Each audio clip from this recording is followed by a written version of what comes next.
Alhamdulillah, alhamdulillahi haqqa hamdih, alhamdulillahi hamdan katsiran tayyiban barakan fih, kama yuhibbu rabbuna wa yarda.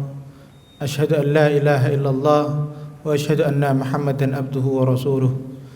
Allahumma salli wa sallim wa an'im ala nabiyyina Muhammadin wa ala alihi wa ashabihi wa man tabi'ahum bi ihsanin ila yaumiddin.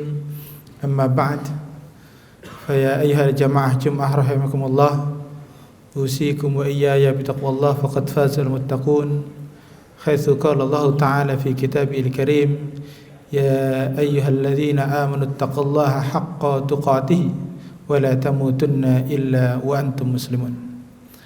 Wa qala aidan ya ayyuhan nas inna khalaqnakum min nafsin wahidah wa khalaqa minha zawjaha وبث منهما رجالا كثيرا ونساء واتقوا الله الذي تساءلون به والأرحام إن الله كان عليكم رقيبا.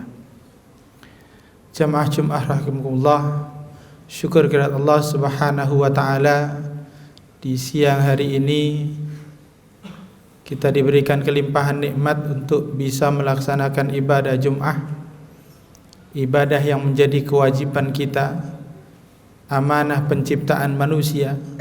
Kalaupun ada di antara kita berpikir hidup ini untuk bekerja, untuk mencari ilmu, maka semua itu harus kita ubah, karena amanah utama penciptaan manusia tidak lain dan tidak bukan adalah persoalan ibadah.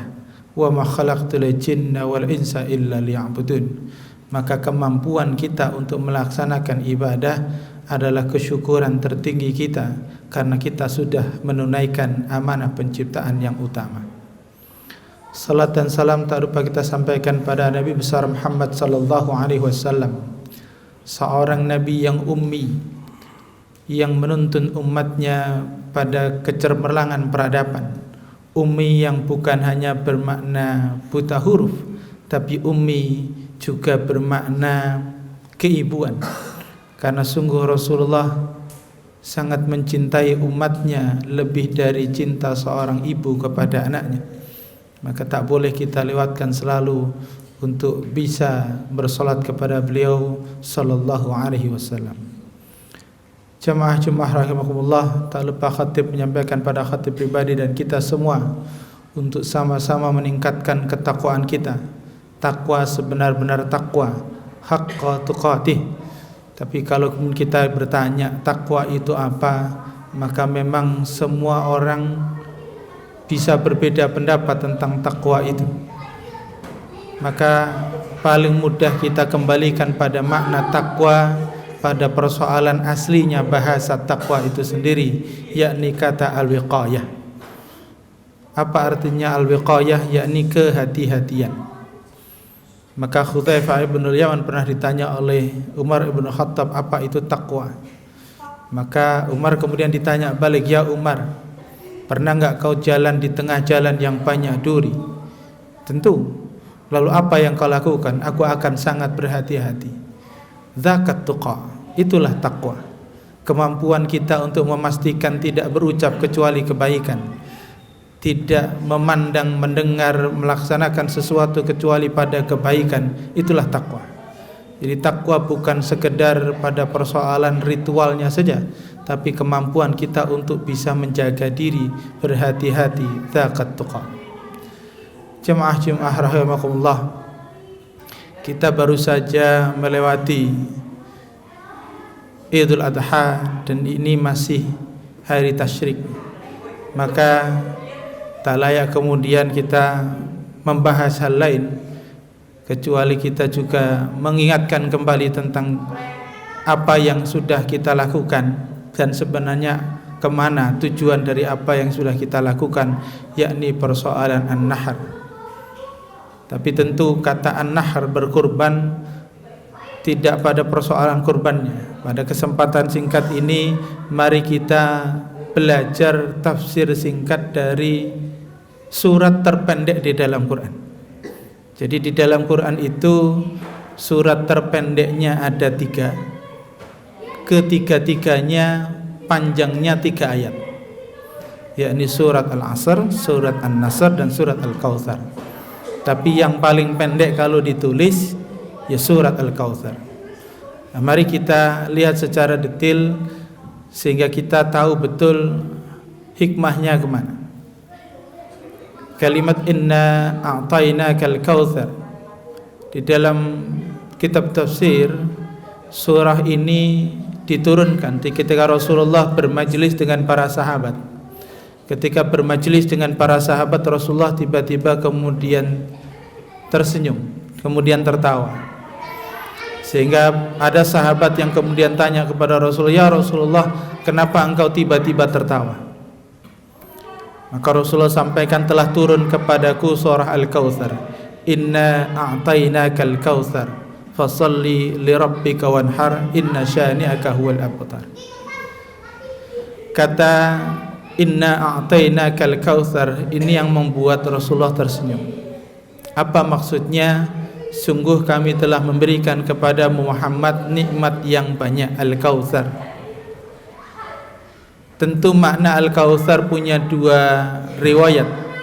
Riwayat yang pertama disebut dengan Al-Kautsar, yakni An-Nahru fil Jannah, telaga di surga disebut dengan Al-Kautsar, yang di situ nanti kaum muslimin akan diberikan keteguhan, kenikmatan, kesejukan ketika menghadapi beratnya yaumul akhir. Tapi makna yang kedua, yakni makna Al-Kautsar adalah nikmat katsirah, nikmat yang banyak. Karena itu katsir dengan kautsar punya makna yang sama, yakni banyaknya. Kalau katsir itu banyak tapi bisa berkurang. Tapi kalau Al-Kautsar itu banyak tapi tidak bisa berkurang. Sehingga para ulama menyampaikan kata inna a'tainakal kautsar itu memastikan kita tidak ada orang yang dikehendaki oleh Allah miskin, tidak ada orang yang dikehendaki Allah kekurangan. Apa buktinya?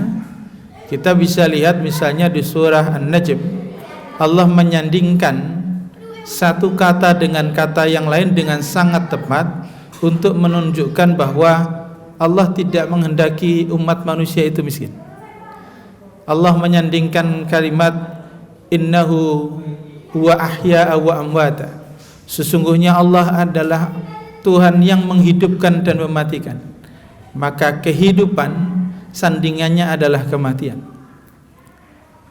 Wa innahu wa adhaka wa abka. Allah juga yang menjadikan orang itu tertawa dan juga menangis. Jadi sandingannya tertawa itu menangis. Tapi apa sandingannya kaya? Allah sampaikan wa innahu wa aghna wa aqna. Allah menjadikan orang itu menjadi kaya atau cukup. Tidak ada kata miskin di situ. Maka di situ para ulama memberikan gambaran, tidak mungkin manusia itu miskin kecuali dia selalu merasa kurang. Maka kalimat inna a'tainakal kautsar adalah menunjukkan kepada kita bahwa nikmat sebenarnya banyak. Hanya saja kita yang sering salah fokus pada kekurangan. Lalu bagaimana agar nikmat ini tetap banyak, tetap berkahnya ada, tetap bisa dinikmati? Maka solusinya di ayat kedua itu, fasalli lirabbika wanhar, maka salatlah dan berkorbanlah. Jadi para ulama tafsir menyampaikan, kalau kita memang merasa harta ini selalu kurang, nikmat yang ada ini kok rasanya selalu membuat kita masih mengeluh, berarti salatnya belum beres, berkorbannya belum beres. Kemudian di ayat ketiga, inna syani'aka huwal abtar, sungguh orang yang membencimu dialah orang yang terputus. Ayat ini juga diturunkan, sebagian riwayat mengatakan di saat putra Rasulullah Abdullah wafat. Jadi ketika Rasulullah di Mekah, Rasulullah dikaruniai 2 putra, tapi dua-duanya wafat di waktu kecil. Sebagian riwayat menyebutkan Abu Lahab, sebagian mengatakan Umayyah bin Khalaf, yang keduanya kemudian mengejek Rasulullah dengan kata abtar. Sungguh Muhammad itu abtar. Abtar itu adalah orang yang terputus, generasinya tidak punya pelanjut, karyanya akan dilupakan, karirnya tidak akan bagus. Itu makna abtar. Tapi Allah kemudian membaliknya, inna syani'aka huwal abtar. Sungguh Muhammad, orang yang membencimu itulah justru mereka yang akan terputus, karirnya terputus, kebaikannya tidak ada yang melanjutkan, generasi penerusnya menyedihkan. Itulah kalimat inna syani'aka huwal abtar. Maka demikian pula para ulama tafsir menyampaikan kepada kita, dari ayat ini kalau kita ingin memastikan agar karir kita tetap berjalan tidak terputus, kebaikan kita bisa dilanjutkan generasi sesudah kita, anak-anak kita, karya-karya kita bisa dinikmati seterusnya, maka solusinya adalah di ayat kedua itu, fasalli lirabbika wanhar. Jadi ayat di surah Al-Kautsar itu 3 ayat yang seolah memberikan gambaran kepada kita awal dan akhir itu adalah masalah, tapi tengahlah yang solusinya. Fasalli lirabbika wanhar. Maka kalau kita sampai hari ini selalu khawatir generasi setelah kita bagaimana, karir kita bagaimana, maka kita bereskan sholat kita bereskan bagaimana kita berkorban. Tentu berkorban bukan soal menyembelih korban. Fasalli lirabbika wanhar, kata Syekh Wahbah Suhaili dalam tafsir Al-Munir, memberikan 2 pandangan. Pertama adalah persoalan kita hubungan kepada Allah dan hubungan kepada manusia.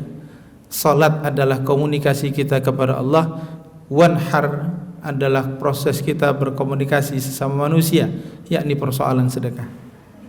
Maka perbaiki hubungan kita kepada Allah, juga perbaiki hubungan kita kepada manusia.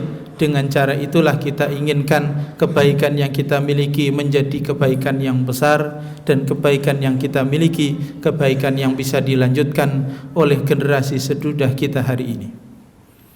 Yang kedua, kata fasalli lirabbika wanhar memberikan gambaran bahwa antara salat dan berkurban atau salat dan sedekah sebenarnya dua-duanya punya potensi yang sama. Yang potensi ini ada pada kalimat paling tengah atau kata paling tengah di surat ini, yakni kata lirabbik. Jadi di ayat kedua fasalli lirabbika wanhar. Lirabbika, kenapa diletakkan di tengah? Para ulama tafsir menyampaikan bahwa karena lirabbik itulah inti dari surah Al-Kautsar ini. Salat itu punya potensi besar untuk riya. Karena itu kita diperintah ketika salat sebisa mungkin tidak riya. Begitu juga berkorban, begitu juga sedekah. Potensi besar untuk riya, potensi besar yang kita cari bukan pahala dari Allah, kebaikan dari Allah, sehingga kemudian justru pahalanya hilang, amalnya tidak berguna. Maka apapun yang kita lakukan ujungnya harus sama, lirabbik, yakni hanya untuk Allah semata, tidak kita untuk niatkan kepada apapun. Jangan sampai kita salah niat tentang salat dan berkorban kita. Kalaupun kita sudah laksanakan, maka yang paling penting adalah apakah kita sudah menghikmahinya sebagai bagian dari hidup kita, ataupun kita hanya sekedar melakukannya sebagai ritualitas belaka, bahwa sholat sudah dilakukan tiap hari, bahwa kurban juga yang penting sudah menyembelih tiap tahun. Barakallahu li wa lakum wa nafa'ni wa iyyakum bima fihi minal ayati wa dzikril hakim, fastaghfiruhu innahu huwal ghafurur rahim. Innal hamdalillah nahmaduhu wa nasta'inu wa nastahdi wa na'udzu billahi min shururi anfusina wa min sayyiati a'malina. May yahdihillahu fala mudilla lahu wa may yudlil fala hadiya lahu. Asyhadu an la ilaha illallah wa asyhadu anna Muhammadan abduhu wa rasuluh. Amma ba'd. Jamaah rahimakumullah, dalam hadis mengenai surat Al-Kautsar ini ada catatan penting kalau kita baca di dalam riwayat Imam Ahmad. Rasulullah ketika ditanya oleh Aisyah apa itu Al-Kautsar, Rasulullah mengatakan Al-Kautsar itu adalah an-nahru fil jannah, sungai di surga nanti atau telaga di surga nanti, yang di situ semua umatku akan meminumnya, mendapat kenikmatan dan kesejukannya. Wa yakhbitu 'abdin minhu fayuqalu ya rab innahu min ummati. Tapi kemudian ada orang yang ketika di telaga Al-Kautsar itu mendekat diusir oleh Allah. Diusir oleh Allah. Maka Rasulullah berkata, ya Rabb, bukankah itu umatku? Kata Allah di dalam hadis itu, innaka la tadri ma yahdatsu min ba'dik. Sungguh Muhammad, engkau tidak tahu apa yang diucapkan mereka setelah engkau pergi. Artinya setelah Rasulullah wafat, umat Islam ini yang harus paling utama dilakukan adalah menjaga lidahnya. Ma yahditsu min ba'dik, menjaga lidahnya. Maka Al-Kautsar itu nikmat yang banyak itu tidak akan bisa didapat kalau ada orang yang mudah mengeluh. Mudah mengeluh. Innaka la tadri ma yahdatsu min ba'dik. Sungguh Muhammad, engkau tidak tahu apa yang diucapkan mereka setelah engkau pergi. Karena kita kemudian mudah mengeluh. Gaji yang didapat seberapa pun tetap mengeluh, sedikit masalah mengeluh. Maka Rasulullah mencontohkan kepada kita. Imam Al-Baihaqi di dalam Dalail An-Nubuwah memberikan catatan penting bahwa di antara tanda seorang nabi adalah dia tidak mudah mengeluh. Dan keluhan yang paling mudah dilakukan manusia dan tidak dilakukan oleh nabi adalah mengeluh tentang makanan. Maka Rasulullah itu tidak pernah mengomentari makanan. Kata Aisyah, Rasulullah kalau suka makan, kalau tidak suka dibiarkan.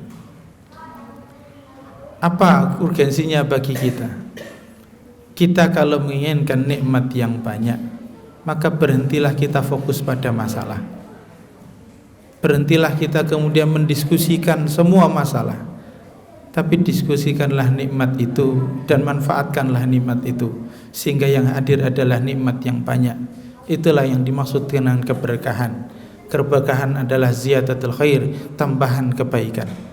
Maka dengan memahami surat Al-Kautsar membahas kepada kita, harusnya kita kemudian mampu untuk menjaga lidah kita, untuk bisa memastikan amal kita nikmatnya banyak, amal kita tetap bisa dilanjutkan oleh generasi setelah kita. Demikian khutbah yang singkat ini, mari kita tutup dengan bersama berdoa. Semoga Allah memberikan kelimpahan nikmat dan ilmu kepada kita, agar kita diberikan kemampuan untuk selalu bisa salat dan berkorban. Salat bukan hanya bermakna rukuk sujudnya, tapi memastikan hati kita dekat dengan Allah. Berkorban juga bukan sekedar soal sedekah dan menyembelih kambingnya, tapi kemampuan kita untuk berempati sesama manusia. Innallaha malaikatahu yusholluna 'alan nabi ya ayyuhalladzina amanu shallu 'alaihi wa sallimu taslima. Allahumma ighfir lil muslimina wal muslimat wal mu'minina wal mu'minat al ahya'i minhum wal amwat innaka sami'un qaribun mujibud da'wat ya qadiyal hajat.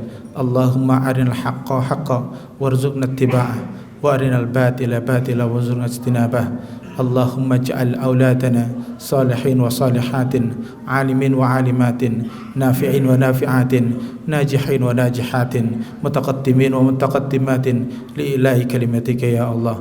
Rabbana zalamna anfusana fa illam taghfir lana wa tarhamna lanakunanna minal khasirin. Rabbana atina fid dunya hasanah wa fil akhirati hasanah wa qina adzabannar. Walhamdulillahi rabbil alamin.